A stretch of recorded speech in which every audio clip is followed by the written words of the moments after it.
Matthew 8. When he came down from the mountain, great crowds followed him. And behold, a leper came to him and knelt before him, saying, Lord, if you will, you can make me clean. And Jesus stretched out his hand and touched him, saying, I will, be clean. And immediately his leprosy was cleansed. And Jesus said to him, See that you say nothing to anyone, but go, show yourself to the priest, and offer the gift that Moses commanded for a proof to them.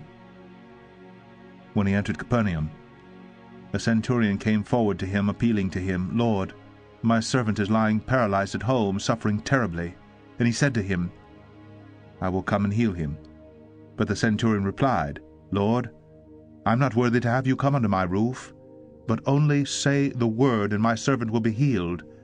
For I too am a man under authority, with soldiers under me, and I say to one, Go, and he goes, and to another, Come, and he comes, and to my servant, Do this, and he does it. When Jesus heard this, he marveled, and said to those who followed him, Truly, I tell you, with no one in Israel have I found such faith. I tell you, many will come from east and west, and recline at table with Abraham, Isaac, and Jacob in the kingdom of heaven, while the sons of the kingdom will be thrown into the outer darkness. In that place there will be weeping and gnashing of teeth. And to the centurion Jesus said, Go, let it be done for you as you have believed.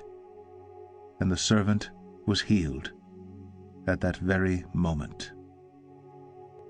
And when Jesus entered Peter's house, he saw his mother-in-law lying sick with a fever.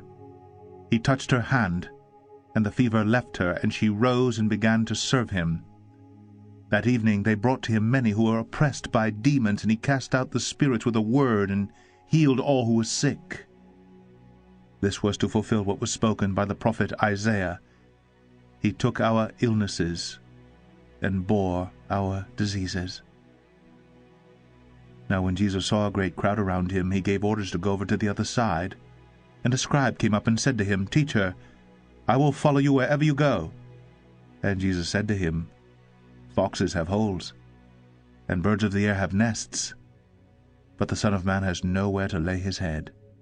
Another of the disciples said to him, Lord, let me first go and bury my father.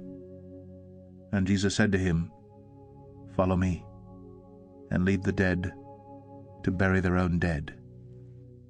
And when he got into the boat, his disciples followed him, and behold, there arose a great storm on the sea, so that the boat was being swamped by the waves.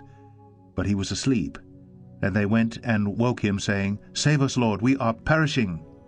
And he said to them, Why are you afraid, O you of little faith?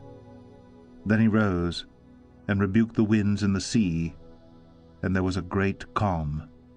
And the men marveled, saying, What sort of man is this, that even winds and sea obey him?